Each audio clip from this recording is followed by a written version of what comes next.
¿Cómo están ustedes? Bienvenidas, bienvenidos a Exponencial, esta conversación que llevamos a través de las plataformas digitales de TVN.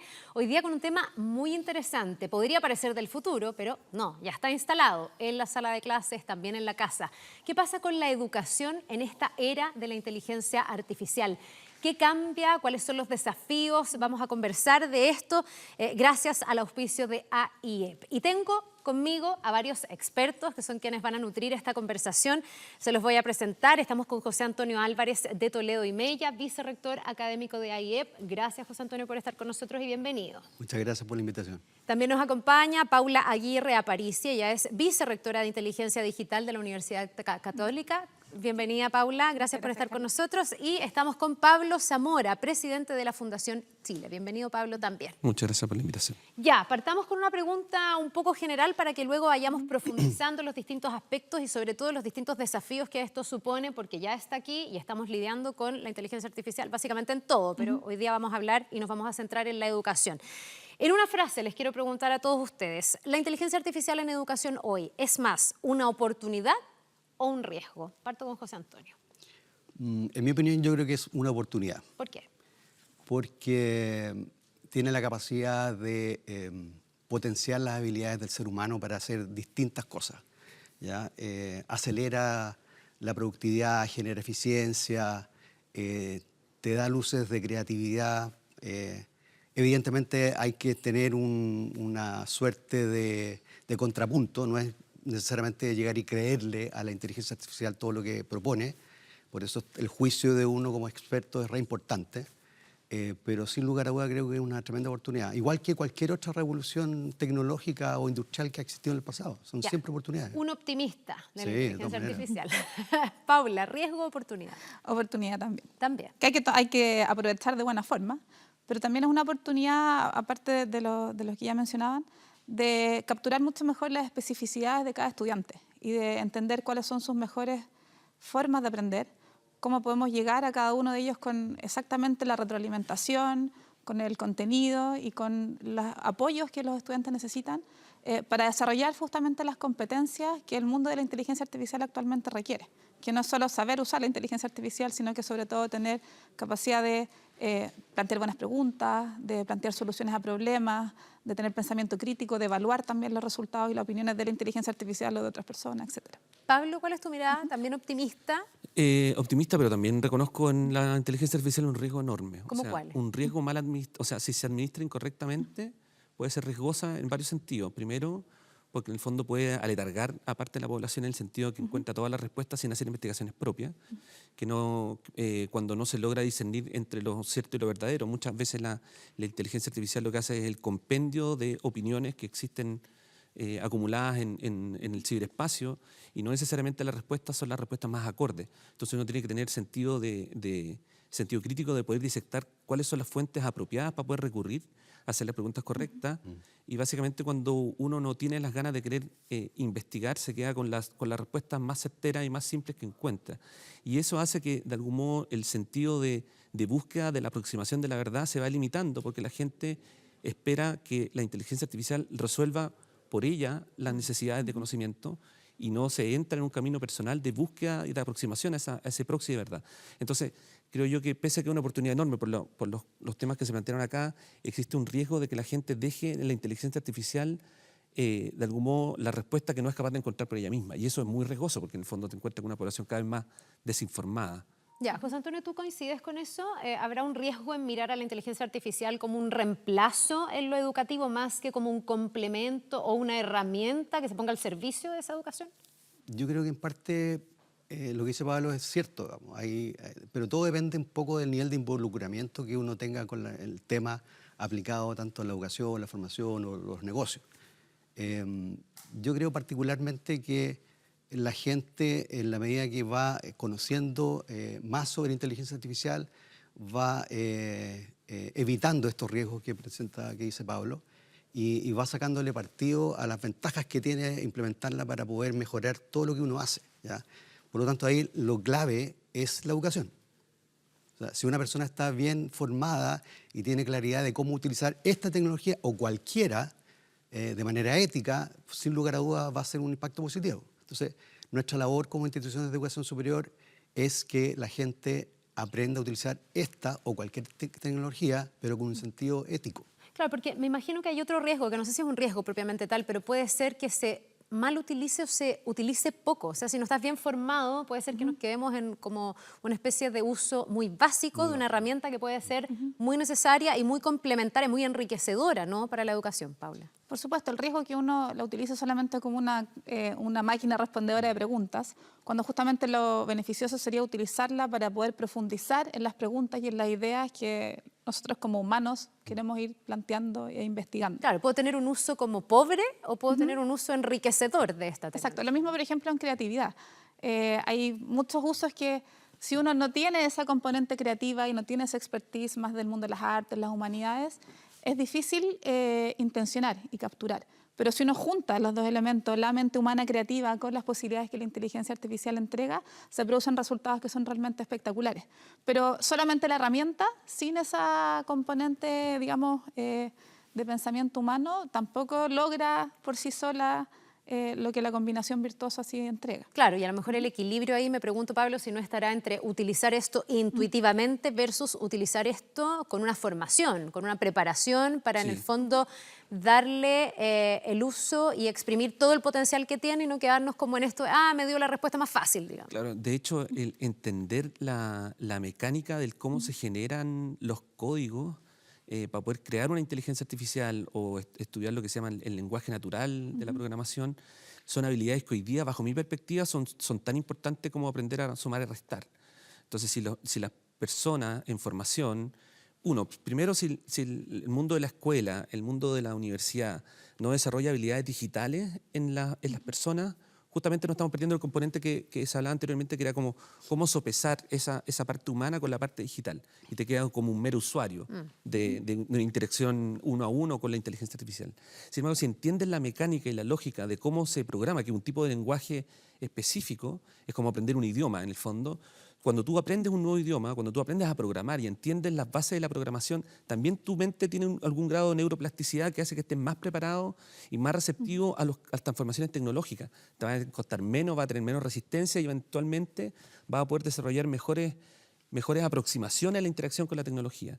Entonces, el no incorporar programación, el no incorporar habilidades digitales y posteriormente no hacer cambios en trayectorias laborales para que gente que hoy día está completamente desapegada a la tecnología, no se acerque a la tecnología de alguna manera, es perder justamente la posibilidad de utilizarla correctamente. Claro. Ahora, hay conocimiento nuevo que uno puede ir adoptando, pero también hay competencias que uno debiese tener. Vamos ahí como a la sala de clases y llevémoslo a algo un poco más práctico. Si uno se pusiera en los zapatos de una persona que egresa, ¿cuáles deberían ser esas competencias que hagan que además no quede obsoleto en 5 años más, pensando en lo rápido que va todo esto, demasiado tal vez? José Antonio, ¿cuáles son esas competencias? Bueno, ya lo han mencionado, Paula. Hay varias competencias que son más bien de corte transversal y que algunos las plantean como competencias blandas, que en realidad son súper relevantes, ¿no?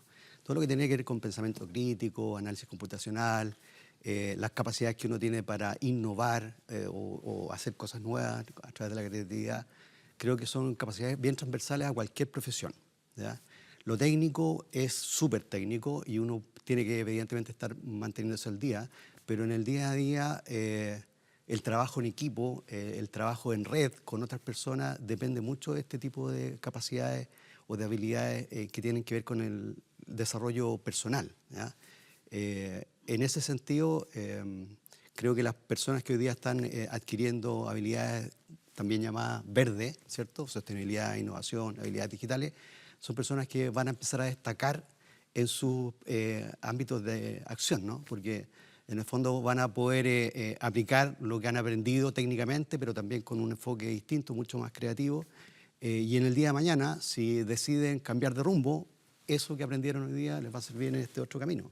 O sea, esa es la gracia de la inteligencia artificial, que es muy, muy transversal. Ya. Y por lo mismo, a mi juicio, creo que no debería ser una materia optativa en los currículums. Ya voy a preguntar por eso, si es que tiene que ser una materia, tiene que ser algo transversal, pero ¿cómo ves un poco, Paula, también lo de las competencias?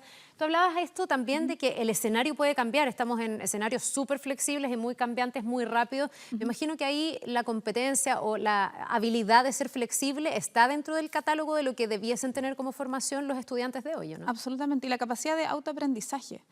Finalmente nosotros podemos entregarle muchas competencias y conocimientos hoy, pero indudablemente esto va a cambiar muy rápidamente, lo hemos visto en los últimos 3, 4 años. Sí. Entonces, todos nosotros vamos a tener que tener esa capacidad de enfrentarnos a los nuevos desarrollos tecnológicos que van a aparecer, entender de qué se tratan, pensar cómo un poco enterarse de cómo funcionan y cómo se pueden utilizar de buena forma y tener esa capacidad de estarse un poco subiendo al carro permanentemente de las nuevas tecnologías que van a ir apareciendo. Yo creo que eso va a ser una competencia cada vez más fundamental. Y creo que también es importante la capacidad de cruzar ideas de distintas disciplinas. Y ahí creo que la formación interdisciplinaria va a ir cobrando cada vez más relevancia, porque naturalmente también estos grandes desarrollos y revoluciones tecnológicas tienen impactos no solo a nivel técnico, sino que tienen derivadas y impactos y repercusiones sobre todo ámbito de trabajo, de desarrollo económico, social, etc. Y capturar bien esa relevancia y esas posibles interconexiones también son fundamentales para poder para poder realmente lograr que la inteligencia artificial o lo que venga sea una oportunidad que podamos aprovechar. Claro, mientras te escucho pienso, no sé, Pablo, que también va a ser relevante como la idea de la mejora continua, porque así como la tecnología se va superando a sí misma día a día, vamos a tener que todos aprender día a día mucho más, ¿o no? Aquí parece que esto viene sin techo todavía que se vea en el horizonte. El nombre del programa es exponencial, definitivamente exponencial. O sea, cada vez cuando tú desarrollas una no sé, integración de análisis de metadata o de datos que andan dando vueltas, los puedes interpretar, puedes encontrar patrones ocultos entre los datos y después puedes hacer que ese modelo exprese palabras para explicar los datos y después tú tienes un sistema que es capaz de generar imágenes solamente con palabras y después generar movimiento. Y nos hemos dado cuenta que obviamente existen corporaciones que están a la vanguardia en desarrollar nuevas y nuevos atributos.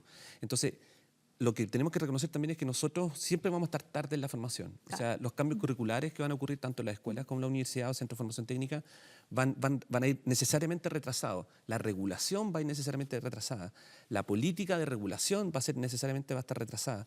Entonces tenemos que ser capaces, que no es fácil y nadie lo está logrando necesariamente, ir a poder no solamente anticipar la trayectoria de los cambios tecnológicos que van a venir, que uno entienda más o menos hasta cuándo el punto de la superinteligencia o los diferentes atributos que la inteligencia artificial puede ir trayendo a colación, y van a ser cambios que van a ocurrir en 1 año, 6 meses, y a medida que vamos por un salto tecnológico, el siguiente salto tecnológico se acerca cada vez más. Claro. Lo vamos a tener después el periodo de semanas, meses y después semanas de cambios disruptivos en la tecnología. Entonces lo que tenemos yo creo que desarrollar no necesariamente son las competencias técnicas para entender los fundamentos teóricos de cada una de las tecnologías emergentes, sino entender las bases fundacionales de cómo funciona esto. Para mí eso es muy importante, porque si tú entiendes cómo funciona, puedes lograr empatizar con lo que se está desarrollando y eventualmente darle una utilidad a tu propia realidad. Uno de los ejercicios más interesantes para mí en los últimos años es que se está creando, y de hecho Chile ha estado coliderando esto, el famoso LATAM GPT, ¿verdad? Hay un lenguaje que está súper como basado en el norte global, que es donde está la mayor cantidad de bases de datos, donde están la mayor cantidad de corporaciones, y la respuesta a ese tipo de orientación no representa necesariamente nuestra realidad en Latinoamérica. Por ejemplo, yo hace una semana atrás estaba en Patagonia tratando de identificar una serie de plantas y no había ninguna planta que el mejor sistema de inteligencia artificial fuera capaz de reconocer. Ya. ¿Por qué? Porque está todo basado en evidencia empírica y en datos del norte global, de Estados Unidos y de los países europeos. Entonces, que se haya hecho un esfuerzo en desarrollar un lenguaje como LATAM GPT, que lo están haciendo en una serie de países para tener respuestas más atingentes a nuestra realidad, a nuestro acervo cultural, a nuestras tradiciones, a nuestra cultura, nos entrega a nosotros como latinoamericanos una forma más sencilla de aproximarnos a una tecnología como la inteligencia artificial. Ya, interesante, porque eso abre un mundo de oportunidades también, de un desarrollo a lo mejor, no sé, en este caso específico para este lado del mundo, pero así con otros lugares del mundo también, con otras tecnologías. Yo no sé si ustedes podrían resumir, en el fondo que cada uno me diga, una habilidad que crean ustedes que antes era más bien secundaria en términos de educación, que hoy día es absolutamente crítica a raíz de la inteligencia artificial. Mira, yo creo que, tomando las palabras de Paula, creo que la capacidad de ser flexible y de aprender a aprender con tecnología hoy día es una habilidad que todo el mundo tiene que adquirir. Ser adaptable y aprender a aprender con tecnología es fundamental, porque además el mundo cada día es más híbrido. Claro. Entonces, en la medida que el mundo sea más tecnoeducativo o digital, digamos, va a ser importante que las personas trabajen y estudien presencialmente, pero también en red. Ya, ahí hay dos habilidades. ¿Alguna más que quieran aportar, Paula? Yo creo que algo que está cobrando más relevancia, aunque suena contraintuitivo, es la capacidad de expresión oral y escrita. Porque justamente es uno de los ámbitos donde el riesgo de reemplazo por la inteligencia artificial es demasiado latente, porque efectivamente los modelos de lenguaje, la capacidad de que escriban un texto y se expresen por nosotros es altísima. Y hay un riesgo ahí grande de perder una habilidad humana que es muy importante también desde el punto de vista del desarrollo. ¿Se le podrá competir? No sé si la lo gracia. pero yo creo que nos obliga a reforzar más aún esa habilidad. Por ejemplo, lo veíamos en algunas universidades en Estados Unidos que están reforzando mucho más, por ejemplo, los cursos de escritura. Ya. Porque finalmente también la escritura tiene todo un background, digamos, del punto de vista de la neurociencia, de cómo afecta, digamos, el desarrollo de ideas, qué sé yo, que si lo perdemos, porque es demasiado fácil perderlo ahora, dado lo que hacen los modelos de lenguaje, yo creo que es un riesgo de pérdida de pensamiento crítico y racionamiento que hay que evitar. Pablo. No, coincido con lo que han dicho. Para mí, una de las habilidades que es sumamente importante mantener, y yo creo sobreexpresar, tal como hablamos del lenguaje, es la creatividad. Porque si uno pierde creatividad o no logra desarrollar estímulos para que los estudiantes o las personas que están haciendo cambios en trayectorias laborales desarrollen creatividad, donde se convierta la herramienta digital en una herramienta, en un complemento al quehacer del día a día, y no consuma el 100% del tiempo, depositarle la confianza necesariamente a lo digital y perder todo el resto de tus dimensiones humanas, creo que eso es sumamente catastrófico. O sea, que el humano pase a depender de una máquina, que el humano tome las decisiones basadas en una evidencia de una máquina, que el humano deje de pensar por sí mismo, deposite el 100% de las decisiones en el otro. No es distinto a las revoluciones industriales anteriores, ¿verdad? Donde se dejó el trabajo humano por trabajo de máquina, se pensó que iba a haber un riesgo inherente por el hecho de adoptar nuevas tecnologías, pero de algún modo tenemos que ser capaces de poner en la balanza este sentido humano, creativo, el cariño, la colaboración, son todos atributos sumamente humanos que tenemos que reforzar en esta era para evitar que nos deshumanicemos por un lado y eventualmente haya un tercero que sea capaz de tomar las decisiones por uno. Claro. Eso es muy importante. Poner a la máquina al servicio de uno y no uno al servicio finalmente de esa inteligencia artificial o de esa no tecnología. muy distinto a lo que le pasa al humano con la relación con la naturaleza, ¿verdad? Cuando el humano cree que la naturaleza es de él y la explota y la destruye, sabemos que la naturaleza pasa la cuenta a la especie. Pero pertenecer a la naturaleza, pararse desde esa vereda de que nosotros somos parte de la naturaleza y la naturaleza está al servicio nuestro, cambia la forma en cómo tú miras tu entorno. En el fondo. Totalmente. José Antonio, tú esbozaste a la pasada o pusiste aquí sobre la mesa un tema, que es si finalmente todo lo que tenga que ver con la tecnología, la inteligencia artificial, se debería enseñar en el aula en un ramo específico o debiese ser una formación como transversalizada.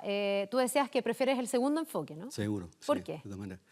Porque, en primer lugar, la inteligencia artificial no es propia o del dominio solamente de los profesionales del área de la informática, ¿ya? O sea, hay muchas otras profesiones que pueden sacarle tanto más partido. En ese sentido, transversalizar la inteligencia artificial en el currículum, y estoy hablando no solamente de la educación superior, sino que también de la educación escolar, es súper importante. Hay algunos países que van muy adelante de nosotros, Suecia, Singapur. En Singapur, por ejemplo, hay un plan nacional, una estrategia nacional tendiente que se llama de mentoría inversa, donde los jóvenes que están en la universidad y que saben de tecnología le enseñan a los mayores de 50 años sobre tecnología. ¿Para qué? Para nivelar la cancha. Claro, para reducir brechas. Claro, porque tenemos un problema. O sea, hemos hablado de formación, pero hay que hablar de todo lo que tiene que ver con la reconversión de muchas personas en Chile hoy día. Y para eso se necesita que haya un compromiso del gobierno, un compromiso de las empresas privadas, de la institución de educación superior, para no quedarse atrás, como decía Pablo. Ya. La velocidad de adaptación nuestra tiene que ser más rápida. Claro, y me imagino que dejar esto circunscrito a que fuera un ramo dentro de la malla curricular se debe quedar absolutamente corto. Es ¿no? muy corto. Yo creo que tienen que ser ambos enfoques al mismo tiempo. O sea, tener ramos dedicados a la inteligencia artificial, pero llevarla también a las distintas materias, digamos. Hay competencias transversales que yo también estoy de acuerdo que pueden llegar incluso a ser obligatorias.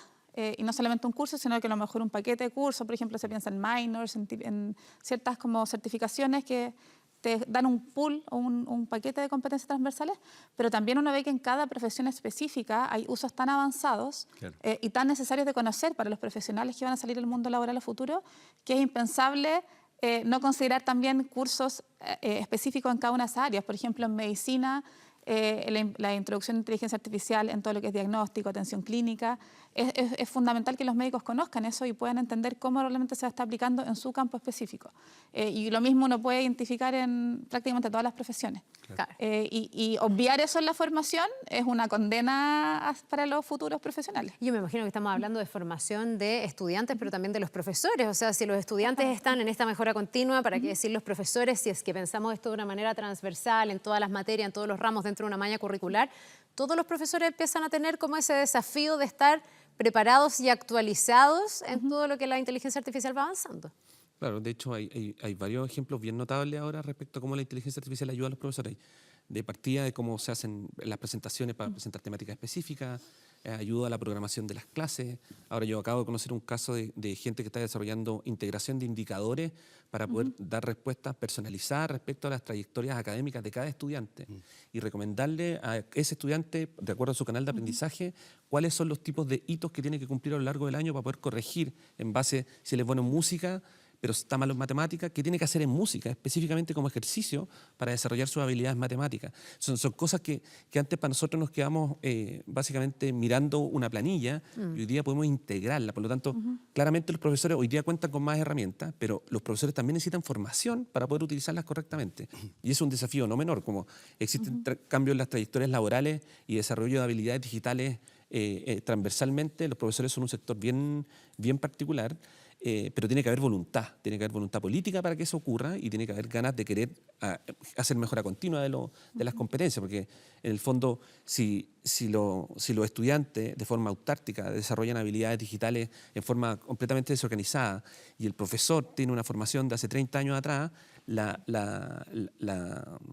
distopia que se puede generar en ese relato es muy grande. Claro. Por lo tanto, es importante hacer un programa nacional de cambio en trayectorias laborales docentes, creo yo, para poder corregir estas brechas más bien que hoy día son estructurales en parte de la población. Ahora, ahí hay un desafío y hay otro que es como muy de la sala de clases, que te lo dicen los profes hoy día. Los profes te dicen, pucha, yo ya no sé hasta qué punto lo que me están entregando es algo que hizo mi alumno o es algo que le pidió a ChatGPT o a otra inteligencia artificial, porque hoy día, claro, un chatbot o una inteligencia artificial puede generar un texto, puede generar, no sé, una presentación. ¿Cómo se evalúa entonces? ¿Cuál es el desafío ahí de a lo mejor cambiar las lógicas tradicionales que tenía la evaluación? Sí, efectivamente el cambio clave está en la manera de evaluar. Porque cada uno de nosotros que estudió con las metodologías, digamos las del siglo pasado, sobre todo los que somos más adultos, y nos toca hacer docencia, tendremos a repetir el modelo. Generalmente lo que hace uno es, en función de lo que tiene, arma actividades y algún tipo de evaluación del tipo que le aplicaron a uno. Pero hoy día con la tecnología, la capacidad de hacer distintos tipos de evaluaciones es gigante. Particularmente en lo que tiene que ver con redacciones de texto, informes, reportes, etc. Yo creo que ahí el punto clave está en pasar de entregar un informe o un documento a que la persona venga y lo exponga. Eso es clave, porque tú le vas a hacer unas preguntas que no estaban en la instrucción inicial y va a tener que saber responder. Ya, y eso en el fondo nos lleva a esa habilidad de la flexibilidad, ¿no? Claro, en el fondo, si bien es cierto, la inteligencia artificial es mucho más potente, anteriormente todo el mundo igual utilizaba Internet y googleaba cosas y utilizaba recursos que estaban ahí o iba y utilizaba libros que estaban en la biblioteca, en el mejor de los casos, digamos. Entonces, había incluso profesores que decían, saquen todo lo que ustedes quieran y contesten la pregunta que le estoy haciendo, pero con toda a la vista. Claro, póngame las fuentes. Yo me acuerdo que en mi época era muy ok, Entonces, pero póngame las fuentes. Si no ponían las fuentes, se consideraba que era como una copia. Claro, lo clave pero hoy día la inteligencia artificial crea un texto nuevo, ya ni siquiera serviría pedir que se citen las fuentes, por ejemplo. Entonces, otra manera de pensar. Sí, yo creo que en ese caso es importante que la gente cite sí o sí y en qué grado está ocupando la inteligencia artificial. Hay distintas rúbricas de utilización de la inteligencia artificial en el proceso formativo, desde cosas muy básicas hasta cosas muy avanzadas. Pero la clave está en rediseñar todo el proceso evaluativo. Ya no estar con los mismos tipos de evaluaciones que hemos venido haciendo por siglos y siglos. Ahora, eso igual nos lleva al ámbito, también lo dijiste al pasar, José Antonio, de la ética, o como de con cuánta transparencia se utiliza la inteligencia artificial y hasta dónde se permite, no se permite, cuáles son los límites, cuándo sí, cuándo no, y cuándo tiene un estudiante que decirme que efectivamente lo hizo con inteligencia artificial o que no, que esto nació sin esa herramienta. ¿Cuál es la ecuación en ese sentido, Pablo? Porque no es tan fácil. No es fácil, no sabemos exactamente cuáles son las reglas exactas fijas para toda una universidad, porque lo que podemos definir es ciertos guías y parámetros y ciertos principios, pero naturalmente finalmente las decisiones a nivel de cada curso, de cada programa, de cada evaluación son muy dependientes de lo que el profesor considere. Y justamente ese es, yo creo, uno de los grandes desafíos para las universidades y para las instituciones de educación, y es algo que los estudiantes también demandan con mucha fuerza. Nosotros hicimos recientemente un levantamiento de usos y percepciones de la inteligencia artificial en la universidad. De partida, 73% de los estudiantes la usan constantemente, o sea, 93% de los estudiantes versus 73% de los profesores. 93, chuta. Lo casi declaran todo. abiertamente. Entonces, de partida hay una brecha entre estudiantes y profesores, pero también los mismos estudiantes, como preocupaciones, por una parte tienen esta preocupación viva de que este uso no esté, digamos, fomentando su aprendizaje más profundo, y también ven una necesidad muy clara de que se les den directrices claras de cuándo y cómo usarla. Claro. Por una parte, para cumplir con los requisitos de integridad y para respetar también los principios, los marcos, digamos, valóricos y éticos de la enseñanza, pero también para asegurar de que ese uso es beneficioso para ellos. O sea, yo creo que los estudiantes están conscientes de estos riesgos y oportunidades que hemos discutido y ven el valor de ese aprendizaje potenciado por la inteligencia artificial, pero también ven el riesgo. Y quieren un acompañamiento Ya, pero ahí en ese se debería proceso para hacer evitar como- el riesgo, Se justamente. debería hacer una regla más general y que no dependa de cada profesor y de cómo en el fondo, cómo a cada uno le parece que hay que utilizar. ¿Tendríamos que tener un tipo de reglamento? No, lo que pensamos más que en tipos de reglamento es un poco parecido a lo que se discute cuando hablamos de las regulaciones, identificar como niveles. Ya. Hay niveles de cursos y niveles de, digamos, competencias de aprendizaje, donde la inteligencia artificial es un apoyo y es un valor, versus otros cuando en verdad lo que queremos intencionar es que los estudiantes aprendan ciertas competencias fundamentales por sí mismos sin la inteligencia artificial. Es distinto un curso introductorio a matemáticas, donde a lo mejor necesitamos que aprendan a sumar por sí mismos y que desarrollen ese proceso de racionamiento matemático, versus un curso de investigación avanzada donde a lo mejor puedes utilizar la inteligencia artificial para hacer una revisión de literatura, para hacer un diseño de experimento y eso validarlo en base a tus conocimientos expertos, qué sé yo. Hay niveles donde a lo mejor es necesario evitar el uso de inteligencia artificial, que creo que son cada vez menos, porque también hay que enfrentar la realidad, versus otros niveles donde justamente lo que queremos es que sea un requisito, utilizar la inteligencia artificial para desarrollar ese proceso híbrido de humano con inteligencia artificial que te llegue un resultado mucho más. Igual es interesante que mientras conversamos yo pienso cómo se modela esto, si finalmente la realidad lo va modelando es al revés, porque al final también cualquier como norma que tú hicieras o protocolo o guía de acompañamiento va a ir variando en el tiempo dependiendo de cuánto vaya evolucionando la tecnología, ¿o no, Pablo? Es como una cosa que se va modelando en el tiempo. Todo hoy día pareciera ser como medio, como de lo que yo decía, como con una continuidad en el tiempo que no para, no hay un Sí, no hay un techo. es difícil poder modelarlo, por eso yo creo que las competencias básicas o de entendimiento de cómo funcionan las tecnologías de este tipo es sumamente importante, porque el lograr predecir eventualmente qué va a venir. Son gente que está en el área de las corporaciones más o menos las que tiene claro cuándo se va a lanzar, qué se va a lanzar y qué es público y qué no. Recordemos que hay muchas de estas inteligencias artificiales que se han usado hace ya harto rato y que no estaban disponibles al público, no es el objetivo de disponibilizarlo a la población en general. Entonces, hay que ser inteligente, yo creo, en cuando tenemos estas especialidades, sobre todo en las disciplinas, cuando uno va al concepto disciplinar, de poder hacer mayor uso de información para poder profundizar conocimiento. Pero sin esas habilidades transversales, que son basales a la formación, es difícil llegar a ese punto de hacer un buen uso de la información y un buen uso de la tecnología. Entonces sí, la velocidad es bastante vertiginosa y esto no se va a detener. Por más que haya regulación, o sea, pueden haber países que quieran imponer regulaciones muy estrictas al uso, pero hoy día, la programación, antes los que hacían programación tenían que hacerlo por ellos mismos, y hoy día los primeros códigos se pueden generar también por inteligencia artificial. Entonces tú puedes generar una arquitectura de un software basado en inteligencia artificial, hecho con inteligencia artificial. Por lo tanto, tú necesitas ir a la segunda derivada, y a la primera derivada también lo resolvió la inteligencia artificial. Y como resolvió la primera derivada, va a resolver la segunda y va a resolver la tercera. Entonces, uno va a poder crear software de la nada sin necesariamente contar con las herramientas que tiene hoy día un informático. Entonces también hay que replantear la carrera de informática y de tecnología. Entonces creo que es tan grande el modelo, el cambio como de modelo que estamos enfrentando, que quedan dos caminos para mí.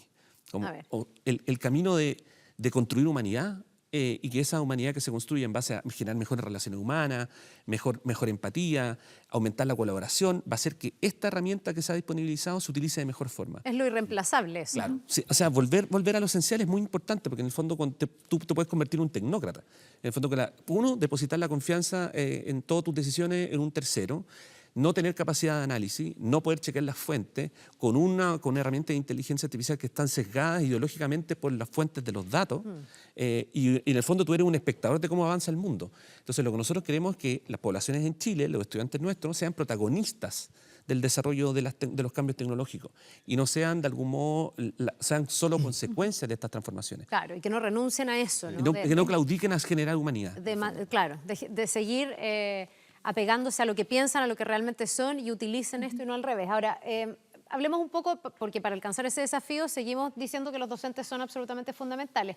¿Qué necesita hoy día un docente para poder formarse en esto con todo el sentido de tiempo, de rapidez, de flexibilidad, de mejor evaluación, todo lo que hemos hablado? Y por otro lado, ¿de qué debiesen proveer las instituciones de formación, los planteles de educación en cuanto a sus políticas internas, sus capacitaciones, las herramientas que se les entrega? Porque también ellos mismos se van a formar probablemente dentro de los lugares donde trabajan, ¿no? Sí.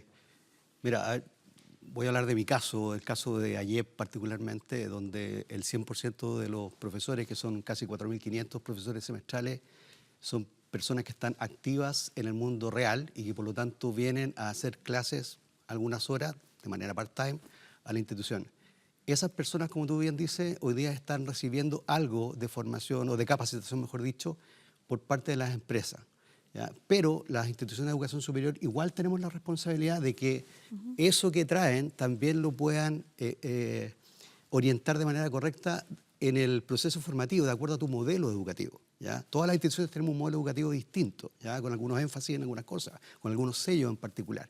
Entonces, en nuestro caso, lo hemos incorporado de manera obligatoria en un programa de formación docente institucional. Entonces, todos los docentes tienen que hacer un curso de inteligencia artificial aplicada a la formación, para que después ellos lo hagan en materia, digamos. Hay materias de formación general, de formación sello, de formación de especialidad.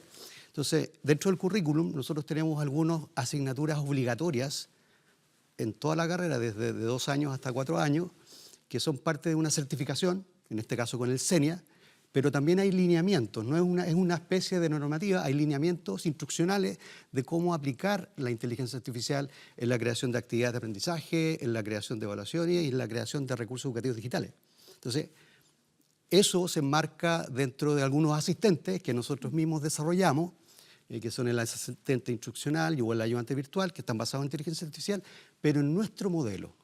Haciendo un símil con el LATAM GPT, lo que nosotros hicimos fue entrenar a la inteligencia artificial en nuestro modelo educativo, en nuestra reglamentación, en nuestro currículum.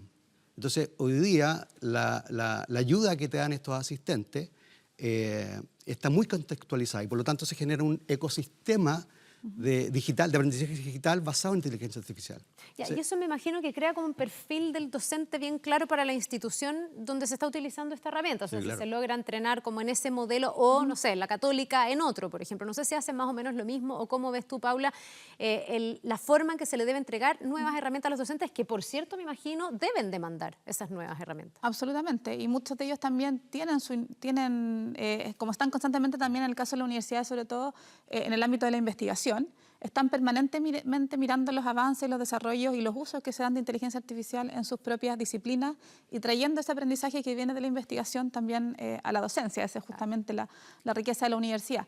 Y eso también plantea un desafío porque necesariamente cualquier herramienta o cualquier, digamos, plan de formación que nosotros ofrezcamos como universidad tiene que ser muy adaptable a muchas disciplinas y contextos distintos. Entonces, una de las formas como lo hemos abordado también es desarrollar también agentes y pensar en asistentes de inteligencia artificial, que en el fondo son una base de arquitectura y una base de tecnología que cada académico en su área puede adaptar a los propios usos que él necesita. De cierta forma, tiene una capacidad base que se puede adaptar y utilizar el contexto del curso que uno quiere, y cada docente le va dando a ese agente una tarea, un uso y un contexto, y lo va entrenando también y dándole más información como para poder refinar el funcionamiento, que es particular de su propia disciplina. Entonces aparecen así agentes, por ejemplo, que se desempeñan en cursos de literatura versus otros que son a lo mejor asistentes de programación en un curso de introducción a la programación. Finalmente necesitamos que las herramientas sean adaptables a las necesidades y a las áreas disciplinares diversas que existen en la universidad. Otra vez tiene mucho que ver con la flexibilidad y con las necesidades que van naciendo. ¿Cómo ves tú, Pablo, esto? En el fondo, ¿cómo apuntalar a los docentes que también están en este proceso como de mejora continua? Me imagino que la necesidad que tienen hoy no va a ser la misma que van a tener, no sé, pues en un año más, en 2, y para qué decir en 10, que uno ya ni sabe qué va a estar pasando. Sí, nada, es importante también generar que los docentes reconozcan que esto es una herramienta que hoy día es casi imprescindible en la mayoría de los egresados de las universidades. Sin embargo, lo que pasa en los colegios es distinto, porque en el fondo hoy día el sistema educativo ya tiene muchas brechas. Tiene brechas de infraestructura, tiene brechas de las competencias, de los acervos culturales de los estudiantes que están llegando. Entonces, cuando uno empieza a presionar el sistema escolar o el sistema escolar público, los lugares más rezagados, para que además de poder resarcir estas deficiencias estructurales le apliquen una nueva herramienta con la inteligencia artificial, yo creo que puede tensionar mucho el modelo.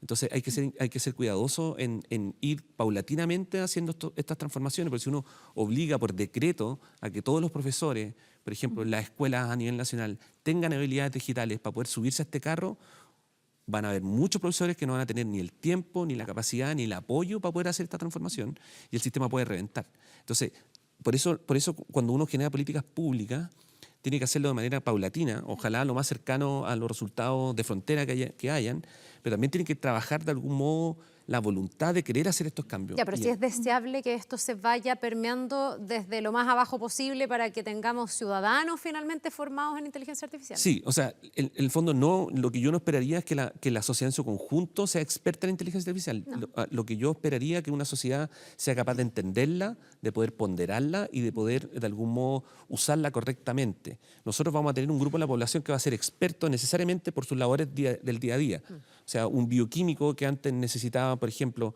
de hacer síntesis de alguna molécula y la tenía que hacer en el laboratorio, hoy día disminuye la brecha del desarrollo de esa molécula porque hay un modelo de inteligencia artificial que genera todas las hipótesis experimentales que podría haber usado en 3, 4, 5, 20 años y la reduce a 50 minutos o 50 segundos. Entonces ahí tú tienes a alguien que está utilizando una herramienta para desarrollar mejor su trabajo, pero para poder llegar a hacer mejor su trabajo, él tiene necesariamente que desarrollar las habilidades, la plasticidad sináptica, tú has hablado de flexibilidad, yo hablo de plasticidad, que le permita entender estos cambios, que le permita ponderar el uso correcto de la información, y de algún modo eso necesita cosas más bien fundacionales. Y para mí, de nuevo, insisto que la programación como lenguaje es tan importante hoy día como la literatura. O sea, aprender el verbo to be o aprender el sujeto predicado es de la misma relevancia que tiene que aprender el lenguaje para poder programar, porque son formas de pensar, como cuando hablábamos respecto por ejemplo, al arte. Tú puedes introducir inteligencia artificial al arte, por cierto, porque tú tienes una base artística, tú tienes una base de conocimiento, de entendimiento de tu entorno. Cuando tú te restas a participar de esa interacción con tu ambiente, con tu entorno, y te quedas solamente en lo digital, pierdes gran parte de la forma como poder explorar esto. Ya, interesante eso, es un tremendo desafío porque efectivamente no sé si la programación todavía está conceptualizada de esa manera, siendo como la base común tal vez en esta sociedad, que no todos van a ser expertos, pero sí tener al menos esa base común. Les quiero plantear a los tres una pregunta para ir cerrando ya el panel y para llevar esto como a lo concreto, ¿no? Para que nos quedemos con algo como realmente concreto y que tiene que ver con esto. Si pudieran hacer un cambio concreto en el 2026, que estamos a la vuelta de la esquina, para mejorar cómo Chile educa con inteligencia artificial, ¿cuál sería? Ojalá en una frase. Yo creo que es súper necesario que tengamos dos vías. La primera es de integrar de manera formal, con todo el apoyo de todos los sectores, la inteligencia artificial en la formación, sobre todo de educación superior. Tenemos más tiempo para el grupo de niños y adolescentes que están en la etapa escolar y se puede hacer bien, porque hay, como dice Pablo, hay muchísimas brechas. Pero en educación superior, y particularmente en la técnica profesional que es de ciclo corto, necesitamos hacerlo rápido para que rápidamente salgan al mercado a impactar de manera positiva con inteligencia artificial. Y lo otro es, la otra vía que es necesaria es la capacitación. Ya. Hay muchas personas adultas, trabajadores adultos, que necesariamente tienen que adquirir o desarrollar, mejor dicho, estas habilidades digitales para poder hacer un mejor trabajo. Perfecto. Hoy día tenemos cerca de 5 millones de personas sobre 18 años en el país que ni siquiera tienen educación secundaria. No terminaron el colegio. Claro. Entonces, Más esta brecha. imagínate, son trabajadores. ¿Te fijas? Entonces, imagínate la tremenda brecha que hay ahí. Claro. Ya, cambios concretos, Paula, de la manera en que Chile se toma la inteligencia artificial para educar. ¿Qué harías tú, por ejemplo, el 2026 si de ti dependiera?